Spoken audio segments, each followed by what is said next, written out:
Get the new Counter Assault Tactics DVD package from 9 Live Solutions. Enter AMTV promo code for a $100 discount at checkout. The program is a complete personal safety and self-defense program in a box, consisting of 8 DVDs. What would drive somebody right now to do such a thing? And maybe Robin Williams, as I pointed out in the video, was making a statement. Tuesday, August 12, 2014. Hopefully you can hear me loud and clear. We're doing an AMTV live hangout via Google, as Google is the monopoly for video, if you haven't been paying attention. Put out some very controversial videos earlier today. In fact, I got people's panties in a bunch over the truth about Robin Williams' suicide. And as was the point of the video, it's a lot more popular than anything I've ever done on the President of the United States, Barack Hussein, insane in the membrane, Obama. In fact, people care more about the truth about Robin Williams, a Hollywood actor that nobody knows outside of his immediate family and friends, than they do the president playing golf right now while innocent civilians are bombed in Iraq. The second war, ×2, that he's responsible for, having bypassed Congress. Again, at least George W. Bush went to Congress to seek approval before he actually bombed independent, sovereign nations, before he actually invaded. And of course, as a result of that, there was millions of civilians killed based on some international estimates. Absolutely incredible. In the meantime, the president plays golf. In fact, there was a great article via the Washington Post today showing a picture of the president following through on his swing while golfing at Farm Neck Golf Club as golfing partner, former NFL player Ahmad Rashad Wright, sits in a cart. So while the president golfs in Martha's Vineyard and spends God knows what kind of money via the dole of the American taxpayer, the world burns.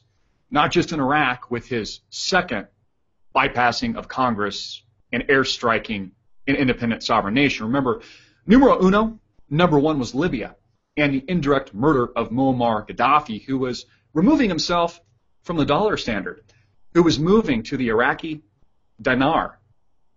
And that was largely what many people believe the reason for the indirect assassination via the United States government. Of course, the president at the time, Barack Hussein Obama, invading that country and attacking that country without congressional approval.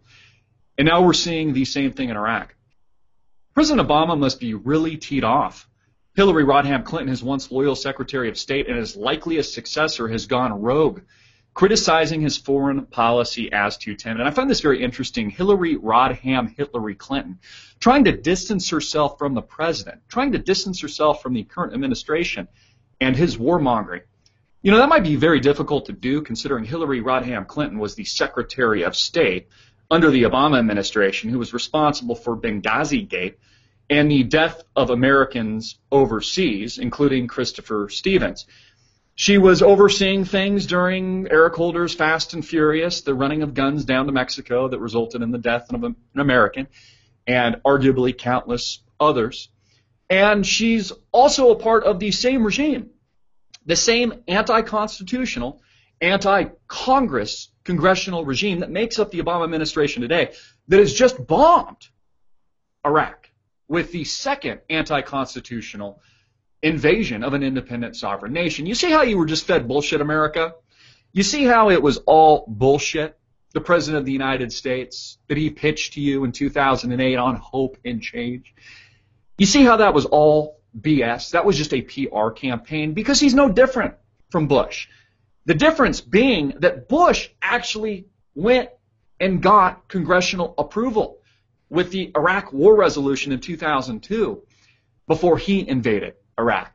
Not this president, not this dictator and thief that makes up insane in the membrane, President Barack Obama. Again, this is an opinion from the Washington Post from Dana Milbank. Obama vacations as the world burns. And it couldn't be more true. You know, not only do we have this war in Iraq with the President of the United States pressing the red hot button and airstriking twice in recent days over the weekend. You notice how they do this all over the weekends. They always do it on a Friday.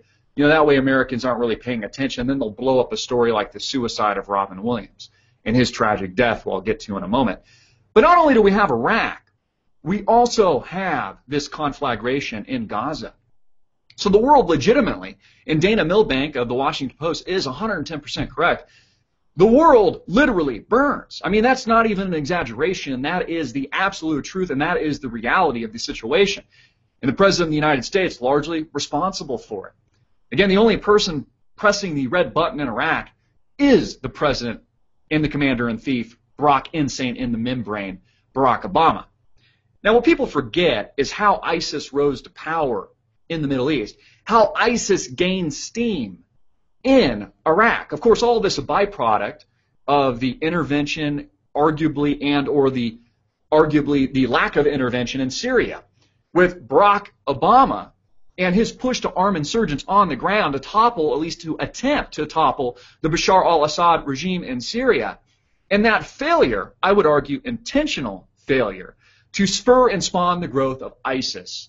And nobody's arguing that they're not a legitimately violent terrorist organization.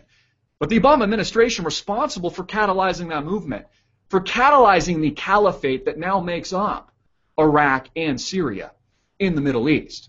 That's the truth. And again, all of this has come to light. All of this has come to fruition since, even though I got tons of criticism at the time, with the Obama administration pointing a finger at the chemical warfare and the chemical attacks in Ghouta, accusing Bashar al-Assad of the attacks, only to find out later.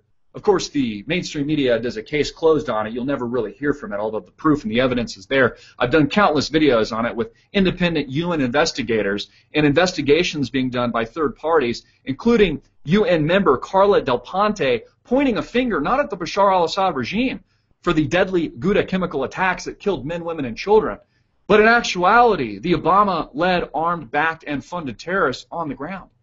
Yeah, that's right. Hillary Clinton also responsible for that. Again, it wasn't just Benghazi Gate. It wasn't just the illegal targeting of conservative groups.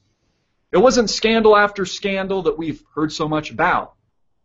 It has also been Syria and what has now grown into a much greater conflict and war in Syria. Now we have Iraq and Syria together, even more deadly and violent than it was before. The President of the United States withdrawing 2 years ago, patting himself on the back as his administration's greatest accomplishment, only to airstrike and reattack the same country in 2008, and during his re-election he campaigned on, was his antithesis to the George W.